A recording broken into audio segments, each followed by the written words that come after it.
सत साहिब सतगुरुदेव की जय। बंदी छोड़ कबीर साहिब जी की जय। बंदी छोड़ गरीबदास जी महाराज जी की जय। स्वामी राम देवानंद जी गुरु महाराज जी की जय हो।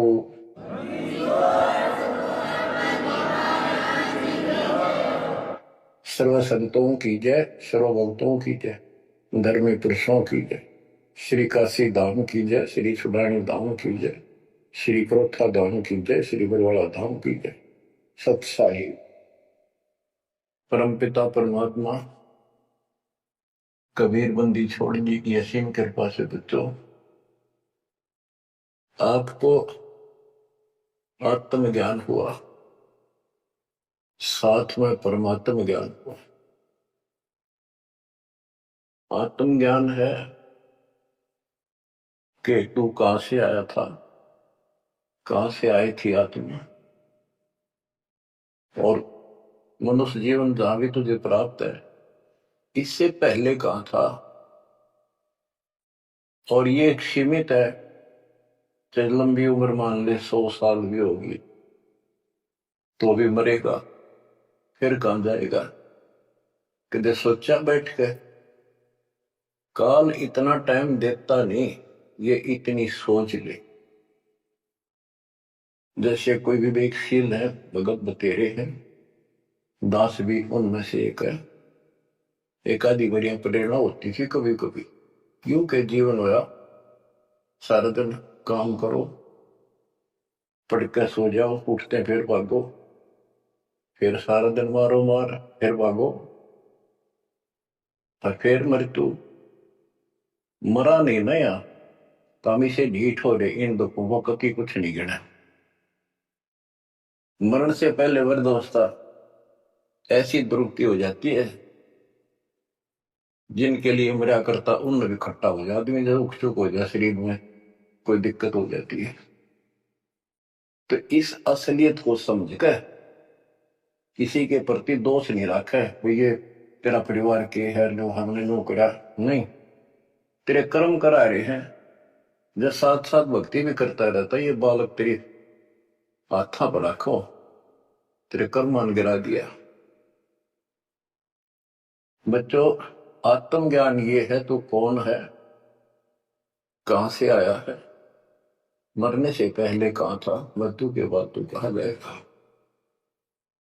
ये जन्म मृत्यु का रोग कैसे लगा।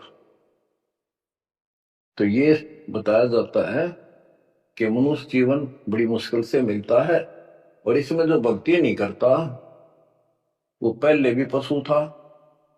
हो सकता है कोई अच्छा कर्म कर रखा हो, जन्म भी मनुष्य का हो सकती है, और आगे फिर सतभक्ति न करने से फिर पीछे तू पशुआ की जय गद्दा बैल बनाई, ये 56 भोग कहाँ मन भोरे, कहीं कुरडी करने जाई। आज मनुष्य सत भक्ति नहीं करी तो अगले जन्म में कुत्ता गधा सुअर गारंटीड है, नरक हो गएगा वो न्यारा। कोई शुभ कर्म किए स्वर्ग में चलेंगे, वहां पुण्य खत्म किए होटल की तरह, पूंजी खत्म होते ही नीचे पटक दिया। ये प्रोसेस असंख्य जन्मों से आपके साथ हो रहा है। तो ये है आत्मज्ञान। तो जीव है आज मनुष्य, कल कुत्ता भी गधा भी बन सकता है। अच्छे कर्म किया हुआ मनुष्य राजा भी बन जाता है, राज पाकर भी फिर क्या बनेगा, फिर पशु बनेगा, देवता भी बन जाते हैं, और देव जन्म को भोग कर पूरा करके फिर कुत्ते गधे बनते। ये काल की फूल बुलैया है, जिसमें हमने क्या करना चाहिए, परमात्मा की भक्ति करनी चाहिए, शुभ कर्म करने चाहिए, अहंकार त्याग कर एक अच्छे इंसान की तरह जीवन जीना चाहिए। अब ये मन में आती थी तो पता नहीं था करें तो करें क्या, सारा दिन पेट के लिए पागल की तरह घूमना करना पड़ता है, 100 जगह डांट खानी पड़े, किसी की झूठ बोलनी पड़े, किसी का सच बोलनी पड़े, कर्म फोड़ के सारा दिन करावे। ये है आत्मज्ञान। अब इसका विकल्प क्या है? सभी संत बताते हैं भक्ति करो, परमात्मा की भक्ति करो। वो परमात्मा कौन है? बात यहां बिगड़ रही है बच्चों। परमात्मा की तड़प होती है पाने की आत्मा को पिछले संस्कार से। तो ये समझ नहीं आती कि भगवान कौन है, कैसा है। यहां समस्या अड़नी थी, बात यहां बिगड़नी थी। ये ज्ञान तो आम दे दिया जाता था कि भाई भक्ति करो, मनुष्य जीवन बार बार नहीं मिलता, आपत्ति जीवन में आती है, भगवान उन कष्टों को दूर करता है। परमात्मा कुछ भी कर सकता है, राजा को रंग बना दे, अंधे को आंख दे सकता है, निर्धन को धनी बना सकता है। अब वो परमात्मा कौन है? सभी कोई ना कोई, जैसे हिंदू खासकर विष्णु जी को, कृष्ण जी को, उनके अवतार रामचंद्र जी को और शंकर भगवान जी को पूजते हैं, देवी देवताओं को पूजते हैं, ब्रह्मा को नहीं पूजते। ब्रह्मा को दुर्गा ने श्राप दे रखा है, तेरी जगत में पूजा नहीं होगी, इसने झूठ बोल दिया था। तो कहने का भाव ये है कि सब परमात्मा को निराकार बताते हैं और पूजा साकार रूप में किसी न किसी की देव की करते हैं। तो यह पूजा भगवान की तो नहीं हो सकती जब तुम किसी अन्य को पूज रहे हो और उसको निराकार बताते रहे। तो बच्चों ये ज्ञान नहीं था, अज्ञान था। इसका कोई सिर पैर नहीं था। 600 साल पहले भगवान ने आके बताने की चेष्टा की, किसी ने कदर नहीं करी। तो बच्चों, आत्मज्ञान और परमात्म ज्ञान दोनों ही संत बताते हैं, तत्वदर्शी संत बताता है। जिसको खुद भगवान आके बताता है वो ज्ञान आगे प्रचार किया जाता है। कूप की छाया कूप के माही, ऐसा आत्मज्ञाना, या से आगे परम पद ताका भेद न जाना। जैसे छाया का क्या उद्देश्य होता? वृक्ष की छाया है, पृथ्वी पर है, धूप से बचने के लिए वहां पशु भी मनुष्य भी विश्राम करते हैं। तो लाभ हुआ। कुएं की छाया, वेल की छाया, वेल के अंदर, कुएं के अंदर वह छाया वो भी है, पर वह किससे काम नहीं। इसी प्रकार आत्मज्ञान हो गया कि तू जीव है, भक्ति नहीं करेगा तो पशु बनेगा, मुश्किल से मनुष्य प्राप्त हुआ, भक्ति कर। और समाधान सही है नहीं तो उस ज्ञान का फायदा क्या? जैसे मुझे बता दिया किसी ने कि तुझे ये रोग है और डॉक्टर ने बता दिया तो मुझे विज्ञान हो गया। जिसने मुझे बताया तुझे ये रोग है, दवाई उसके पास भी नहीं, तो वो ज्ञान होया ना होया बराबर है। ज्ञान हो कि रोग है, समाधान हो ये इसकी औषधि है, बात खत्म। तो अब आत्मज्ञान के हमारे जन्म और मृत्यु का रोग लगा है, इसको कौन समाप्त कर सकता है? जो स्वयं जन्मते मरते हैं वो भगवान नहीं हो सकते, और वो हमारा जन्म मृत्यु का रोग समाप्त नहीं कर सकता। अब पता चला परमात्म ज्ञान का, वो परमात्मा सतपुरुष परम अक्षर ब्रह्म है। गीता अध्याय 7 श्लोक 29 में गीता बोलने वाले ने कहा कि जो मेरे आश्रित होकर, उसके आश्रित क्या होना है? उसने बताया है 18वें अध्याय के 62वें श्लोक में कि तू सर्वभाव से अर्जुन उस परमेश्वर की शरण में जा, उसकी कृपा से ही तू परम शांति को, सनातन परम धाम को प्राप्त होगा। अपने बारे में बताया है दूसरे अध्याय के 12 में, चौथे अध्याय के 5 में और 9 में और 10वें अध्याय के 2 में कि तेरे और मेरे बहुत जन्म हो चुके हैं, तू नहीं जानता मैं जानता हूं। मेरे कर्म अलौकिक है, मेरा जन्म भी अलौकिक है। गीता अध्याय 4 श्लोक 32 में बताया कि परमात्मा के मुख कमल से अवतरित उस वाणी में तत्व ज्ञान है, जिससे जन्म और मृत्यु वो कर्म समाप्त होते हैं, पाप कर्म सारे कर्म खत्म हो जाते हैं। उसको सुनने से जन्म मरण का रोग समाप्त होता है। चौथे अध्याय के 34वें श्लोक में कहा कि उस तत्व ज्ञान को तत्वदर्शी संतों के पास जाकर समझ, उनको दंडवत प्रणाम कर, कपट छोड़कर नम्रतापूर्वक सरलतापूर्वक उनसे प्रश्न कर, तब वो तत्वदर्शी संत तुझे परमात्म तत्व का ज्ञान कराएंगे। गीता बोलने वाला ये कहते हैं कि श्री कृष्ण जी है, ऋषि कोई सर्वशक्तिमान अजन्मा, इसकी कभी मृत्यु नहीं, को माँ बाप ने कैसे अज्ञात सोच थी। ये खुद कह रहा है कि मेरे जन्म मृत्यु होते हैं। दूसरे अध्याय के 17वें श्लोक में कहा कि अविनाशी तो और है, वो है जिसको मारने में कोई सक्षम नहीं है, जिससे सारा संसार व्याप्त है। 18वें अध्याय के 46वें श्लोक में ही कहा। तो बच्चों, अब ये कहा कि ये जो मैंने बताया है, इसने जो जानता सुन लेगा, इसको कर लेगा कि तत्वदर्शी संत की खोज कर लेगा, वो 7वें अध्याय के 29 पे आता हूं, मेरे आश्रित होकर जो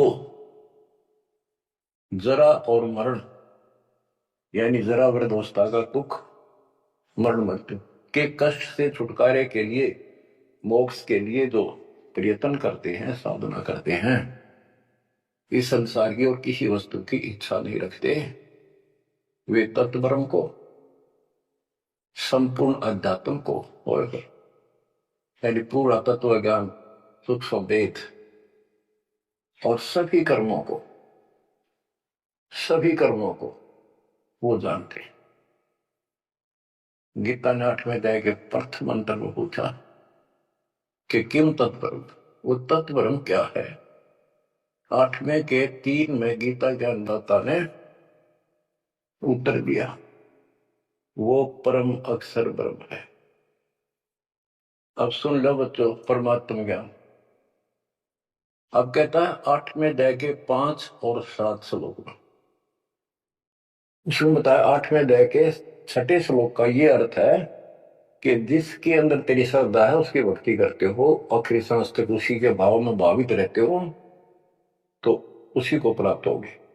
8वें अध्याय के 6ठे श्लोक का ये अर्थ है, इसलिए 5 और 7 बोलता था। 5 में गीता ज्ञान देने वाला कह रहा है मेरी भक्ति कर, मुझे प्राप्त होगा। 7 में कहा है कि तू भक्ति कर, युद्ध भी कर और चिंता ना कर, मेरे पास आई।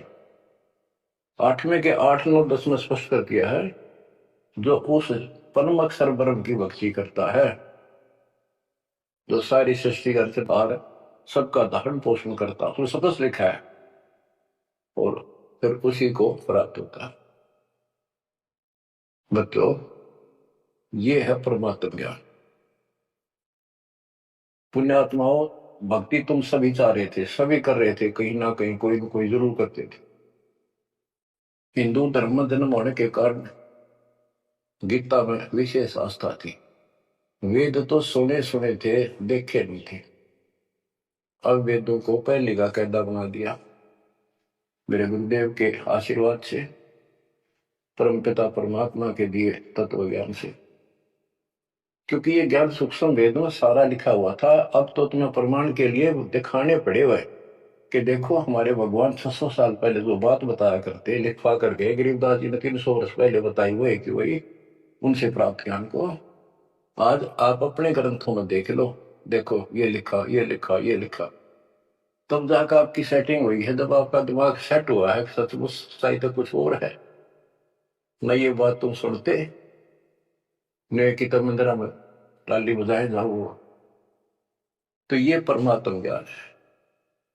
8वें अध्याय के 13वें श्लोक में गीता बोलने वाला कहता है, ओम इति एकाक्षरम ब्रह्म व्यवहारन मामनुषम ये परियाति तदम देहम सयाति परमाम गतिम। मुझ ब्रह्म का केवल एक ओम मंत्र है, एक अक्षर, जो अंतिम सांस तक इसकी भक्ति करता है, मेरे वाली परम गति, यानी ओम से मिलने वाली परम गति प्राप्त होती है, ओम से ब्रह्मलोक प्राप्ति होती है। देखो, सभी शास्त्रों से निष्कर्ष निकाल के, यानी वेद जो होता है वन में जाता, फॉरेस्ट में, जंगल में, वहां से जो जरूरत है उस जड़ी के, किसी के पत्ते, किसी के बीज, किसी की जड़, वो लाकर औषधि बना के तैयार कर देता है। तो इसी प्रकार दास ने एक औषधि तैयार करी है, इन शास्त्र रूपी गुणों से निकाल निकाल कर वह मूल वस्तु आपको दी है। अब क्या है, श्री देवी भागवत पुराण के अंदर छठे स्कंद में देवी जी, दुर्गा जी अपने शिष्य, अपने भगत हिमालय राजा से कहती है कि उसने कहा, जी मुझे ब्रह्म ज्ञान बताओ ताकि मेरी मुक्ति हो। तो उसने कहा कि तू फिर और सब पूजा छोड़ दे, मेरी भी छोड़ दे, सब में तो ये आ जाता है, सब छोड़ दे, केवल एक ओम नाम का जाप कर, इसके जाप से तो उस ब्रह्म को प्राप्त होगा जो ब्रह्मलोक में रहता है, तेरा कल्याण हो। तो इति सिद्धम के ओम नाम के जाप से ब्रह्मलोक प्राप्ति है। अब गीता माते, गीता अध्याय 8 श्लोक 16 में लिखा है, जो ब्रह्मलोक में गए हैं वो भी पुनरावृत्ति में है, उनका भी पुनर्जन्म होता है, वो स्थायी मोक्ष नहीं है, कुछ समय की राहत है। वो इन स्वर्ग वाले ब्रह्मा विष्णु महेश वाले स्वर्गों से कुछ ज्यादा समय मिलता है, उनकी पूंजी ज्यादा होती है जेब में, वो खर्च होते फिर धरती में पटक देते। तो बच्चों, सचिदानंद घन ब्रह्म की भक्ति का मंत्र 17वें अध्याय के 23वें श्लोक में बताया। उसको पाने के लिए ओम तत्सत, ये मंत्र साधना के होते हैं। इन साधना से वो मिलेगा, इस साधना से ये मिलेगा, इस साधना से वो मिलेगा। तो उसके 3 अक्षर का मंत्र है ओम तत्सत। ये ओम भी सांकेतिक है, क्योंकि यू ऐसे ऊषा बनाकर ऊपर बिंदे जो एक मात्रा राशि ला रखी, इसने आम आदमी पढ़ नहीं सकता, जिसको बताया ना जा कि ओम का प्रतीक है। ओम तेन लिखा जा ए, ऊपर ओ की मात्रा, मैं, फिर नीचे अनंत, यूं तो पढ़ लिया आदमी आम ओम है, लेकिन वो 3 कासा बनाकर उसका पूछड़ हिला रखी, ऊपर बिंदी ला दी, इसको कोई नहीं बता सकता ये ओम है जब तक दोनों बता जाए ये ओम का प्रतीक है। तो तीनों कोड वर्ड है। ऐसे ही कुरान शरीफ के अंदर लिखा है कि एन सीन का, उसमें सिर्फ एक एक अक्षर लिखा है इन तीनों मंत्रों का। ए, एन माने ए, काफ माने क, जैसे पंजाबी में हम पढ़ा करते हैं ऊड़ा ईड़ी सस्सा कक्का कग्घा, कक्का माने क, खक्का माने ख, गग्गा माने ग, हिंदी का। इसी प्रकार ये एन सीन काफ, ये उर्दू के, फारसी के वर्णमाला है। तो उसमें लिखा ए तय क, कि ये मंत्र है 3 मोक्ष के, ए, स और क। यानी ए ओम का प्रतीक है, पहला अक्षर, ऐसे स वो सिर्फ ओम तत्सत में सत का पहला अक्षर है। अब मैं खोलूंगा नहीं, आगे बस इतना ही बताऊंगा। ये भेद आज तक किसी भी मुस्लिम भाई को प्राप्त नहीं, यहां तक कि हजरत मोहम्मद जी को पता नहीं था। अगर वो होता तो बता के जाता सबको कि इसका ये अर्थ है। अनुवादकर्ताओं ने इतना लिख दिया कि इसका भेद तो खुदा ही जाने। अब बताओ, खुदा भी तो भगवान का है, भगवान भी तो मनुष्य रूप में आगे बताया करे, उसने तो बताया कि सारा कुछ ही इसका ये अर्थ है। तो बच्चों, आप समझ लो, पृथ्वी पर Kabir is God, Rampal is तत्वदर्शी संत, नथिंग एल्स। आपकी किस्मत देखो, कैसा सुलझावा ज्ञान आपके आगे रख दिया दाता ने। घर घर बोध विचार हो दुर्मति दूर बहाए। आज घर घर बैठे कान ला कर सुन लाग रहे हो मालिक की चर्चा में। और इसके ज्ञान सुनने से आपका ये दुर्मति जो बीच में मैली बा गया था कति धो जाएगा, आत्मा दृढ़ हो जाएगी। देखो सिंचाई करते हैं किसान फसल में, वो भी ये चाहते हैं बारिश हो जाना, फसल की रौनक न्यारी हो जाएगी। तो बच्चों साधना आप कर ही रहे थे, दास ने बता रखी थी, प्रियादाता ने बारिश करवा दिया आपके ऊपर। इससे नारा रंग छटेगा, अलग से उमंग बढ़ेगी और कति गजब की फसल पकेगी। आपको गजब प्रेरणा मिलेगी, सहारा मिलेगा परमात्मा के साथ रहने का और काल से टक्कर लेने का। बच्चों ये है परमात्मा ज्ञान। गीता वेद बताओ कि परमात्मा सतलोक में रहता है, वहां से गति करके आता है और यह अच्छी आत्माओं को मिलता है, बोलो को राह बताता है भक्ति का और यथार्थ भक्ति के सही मंत्रों का आविष्कार करके देता जो भक्ति करने के होते हैं। अपने मुख कमल से बोलकर भक्ति करने की प्रेरणा करता है। वो कविताओं के माध्यम से, दोहों के माध्यम से अपना यथार्थ ज्ञान देता है। वो कवियों की तरह आचरण करता है। बच्चों दिस इज परमात्मा ज्ञान। अब बच्चों एक वाणी सुनाता हूं परमात्मा की, बच्चे गरीबदास जी के मुख से उद्धृत, और सुनो। परमात्मा हिंदू और मुसलमान दोनों को समझाया करते थे, क्योंकि ये उसके बच्चे हैं और काल के जाल में जबरदस्त फंसे पड़े। जो कैसे जुल्म करा रहा है, कोई रास्ता ठीक नहीं, कोई भक्ति सही नहीं, पाप ऊपर तोड़ करवा दिए, बलि चढ़ाओ, फलाना करो, मुर्गी मारो, बकरी मारो, गाय मार के खाओ, अलग तरह गई। कहते बासमती चावल पका, घृत खांड टुकडार, गरीब दास कर बंदगी ये कूड़े काम लवार। बच्चों जब सिकंदर लोधी ने देखा कि गाय जिंदा कर दी, टुकड़े टुकड़े हो गए थे मां बेटे, वो गर्भ नारा पड़ गया था और बाल्टी भर दी दूध की।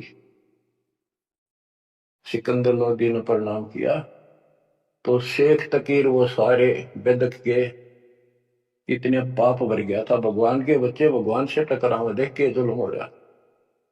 काल ने मिसगाइड कर रखा, शराब पे रखी अहंकार की। तो पालकियां बैठा के, पालकी होती थी पहले बैंगी सी हुआ करती, जैसे ये हमने देखे पहले कुएं से पानी लाते थे ब्याह शादी में, वो पानी लाने वाले मजदूर होते थे, एक कंधे पे लंबा बांस सा रखकर उसका आगे पीछे बड़े बड़े टोकरे पर रख लेते। इसी तरह आगे पाछे पालकी लटकाया करते थे। ये तो पालकी होती थी। एक पालकी होती थी, आगे पाछे एक कक्ष होता था, कक्ष छोटा सा अलमारी सी, उसके ऊपर का एक लठ टांग दिया होता लंबा मूसड़ सा। तो दो तीन आदमी आगे लगते, दो तीन लगते पीछे, और बीच में अलमारी लटकी चला करती थी, लटकती, उसमें राजा बैठा करते थे। खिड़की होती थी, बहुत सुंदर उसको सजाया जाता था, अंदर भी बहुत अच्छे मखमल के कपड़े बिछे होते थे। तो उसमें राजा वाली पालकी में परमात्मा को बैठा के चालन लगे। जो सिपाही पकड़ के लाए थे वो एक कंधे पे ले जाने लग रहे मालिक को। शेख तकी के आग लगी, उसने अपनी विद्या छोड़ी। जैसे हम पढ़ते हैं ना, असुर ने गंधर रामायणी के बाद में 98 पुन मुठे लागे उड़ता ही दर खाई, उसने वह मूठ मारी विद्या। कबीर साहब गत लगी कोई, एक कुत्ते का लागी, कुत्ता मर गया। परमात्मा वो पालकी से उतरे और कुत्ते का कान पकड़ के बोला भाई खड़ा हो, वो जीवित हो गया। और यह मूठ है यानी वह शक्ति जिसने मारी है उससे कहला वह एकदम खड़े शेख तक की गला की लागते मर गया, चत गया। परमात्मा पालकी में बैठ लिया, चल भाई। पालकी वाले ने छोड़ के आना था, जो आदेश हो रहा था चले गए। पीछे थी काजी बुल्ला, सारे मुसलमान इकट्ठे होकर फिर गए, हे बादशाह आपका पीर मर गया। ये भी बताते हैं कि ये मंत्री भी था, महामंत्री उसका, शेख तकी। शेख तकी मर गया, उसका अंतिम संस्कार करवाओ, चालू कब्र खोदन लाग गए। उनको ये हो गया था सिकंदर तक कुछ कह को नहीं, इन दाबो मिट्टी में। सिकंदर को आंख लाल कर ली, किसने मारा, कौन है, लाओ पकड़ के। कबीर साहब को फेर लाओगे सीटे, लाओ पकड़ के, पकड़ ले। जब पकड़े पकड़े लाओ थे, दो नून तो पकड़ रहे थे, दो नून से। तो एक मुसलमान ने सिकंदर के निकट आते आते, वो जनता खड़ी थी, कबीर साहब का काख में 500 मुक्का मारा जोर तय। वो मुक्का कबीर साहब का तो मार दिया उसने, वो कम से कम 10 फुट जाकर पड़ा, ऐसा पड़ा उसकी कांच निकल गई, पड़ गया, मरा नहीं, कहा ऐसा बुरा हाल हो गया। अब सिकंदर लोधी ने सोचा एक तो शेख तक ही मर दी, सिकंदर का कर्जा पाट गया, अच्छा शेख तक ही मर गया, एक ही मर गया, ये 13 नंबर है। वो इतना डर गया, खड़ा हो गया और पैर पकड़ लिए, इतना डर गया। फिर कबीर साहब उठे, वो उठाया तो था, मुक्का मारा था, वो जिंदा कर दिया, ठीक ठाक हो गया। फिर वो शेख तक ही पड़ा था, उसका तू अपना बुला तुम्हारी मरे मरे, वो मर्दे उठा खड़ा हो गया। सिकंदर लोधी चरण पकड़ लिए, रो है, माफ करो अल्लाह की जात। बच्चों देखो कई चीजें सामने आएंगी। अब प्रहलाद भगत था, बाप दुश्मन हो गया, सारी पृथ्वी का राजा था, इतनी शक्ति थी उसके अंदर, सिद्धि थी, ताकत थी, राज की ताकत थी, और अपने बेटे का दुश्मन हो गया। उसने मारना चाहा तो मेरा नहीं। अब प्रहलाद किसका अगर हुआ है, किस कोर्ट में जावे और किस जनता ने सुनाओ अपने दुख ने, कौन सुने? तो बच्चा जिसका कोई नहीं ना, कबीर साहब उसका साथ खड़ा होता है। जब तक अमीर गोरों का सहारा तकते हैं, इतना वो साथ कम दे है। अब यहां बात देखो, ये तो पहले की बातें हैं। सिकंदर लोधी के जलन का रोग ठीक करा, कितने उसके सामने चमत्कार कर दिए। जब भी कोई आपत्ति आई, तब ये सिकंदर लोधी पब्लिक की ओर खड़ा हो जाता, भगवान को ही भूल जाओ। राजाओं ने तो राज चाहिए अपना, अपना स्वार्थ से धो, एक मानस मारे तो, चाहे बिना मारे तो बच्चों इसी प्रकार। अब कबीर साहब किसका सहारा तक है, राजा भी चेला और फिर भी बकवाद उल्टा, समय पर वो भी साथी नहीं। ये हमारे को संकेत है, हमने समझना चाहिए। आज हम किसका अग्र हुए और हमारा कोई साथी नहीं, लेकिन जो हमारा साथी है ऐसा गजब का है, समय आने में देखिए सब न ठीक करेगा। तो हमने ही अपने मालिक के पास निकल रहना पड़ेगा, जरा सी भी मन में दोष आ गया साथ नहीं देगा। तो ये सारी बातें ध्यान रखनी पड़ेंगी अपने को, इस जीवन को सफल करने के लिए। परमात्मा की भक्ति करें। परमात्मा है कौन, ये बात को जानकारी है, तो ये थोड़ी सी पढ़ के सुनाता हूं। तोरा सरा उठा दिया, सुनने मंदिर ताश, गरीबदास उसाहा के काजी आने पास। काजी मुल्ला यू कहे कबले जहां पना, गरीबदास उस जुलती को मारे मुठ चलाए। सात की एलम कर मारी मुठ अचान, गरीबदास उस जुलहदी के आगे मर गया स्वान। कुत्ता मर गया, शेख तकी नजर एक मूठ यानी विद्या छोड़ी, आध्यात्मिक शक्ति। स्वान मुआ करुणा करी ही पकड़ कान उठाए, गरीबदास सुन मूठे तू सात की कह जाए। परमात्मा ने कुत्ते का कान पकड़ के जीवित कर दिया, उठ। और ये विद्या है मूठ, तो इसे एक तकी कह दाग। जो दार है सोई लहे, मूठ लगी तिस शीश, गरीबदास सात की तो मर गए विश्व बीश। काजी मुल्ला फिर गए सा सिकंदर पास, गरीबदास उस पीर की मजल धरो ने लाश। अब जाके काजी मुल्ला ने बताया कि अरे बादशाह, आपका पीर मर गया। किन मारा कैसे मुआ कै समझाओ मोहे, गरीबदास उस दुल्हन के गर्दन बाहो लो। कि उसने मार दिया कबीर ने, कहते उसकी गर्दन पर तलवार मारो, काट दो उसको। सलाह दे रहे राजा को। फिर दूजे ऐदी गए पकड़ मंगाया बेग, गरीबदास मायूं कहे दूध भरी क्यों देग। उधर से मां उसने कहने लगी थी, भाई तू पंगे ना लिया कर कबीर साहब को, तने क्या जरूरत थी न छेड़ा छाड़ कर रोज तू। इतना वो फिर पहुंच गए। काजी मुल्ला सब कहे मार मार तू मार, गरीबदास उस जुलाहे की गर्दन पर तलवार। सा सिकंदर को पिया नैन भये विकराल, गरीबदास सात की कायो है दुलदी काल। घोर खुद बादशाह जे दे तै मारी है बूठ, गरीबदास कुछ कसर कर चले दुलदी उठ। अब सिकंदर लोधी ने फिर उस जनता के तरफ से खड़ा हो गया और पहले अपने आंख सामने देख ली थी गां जिंदा कर दी, मां बेटा दोनों। उस पाप आत्मा का फिर भी विश्वास नहीं हुआ, फिर भी गुस्से में आकर बोला कि इसकी गर्दन काट दो, ईशन मारे हम। परमात्मा उठ कर चल पड़े। अब आगे सुनाता हूं, वो सुना दिया था फिर वाणी सुनाता।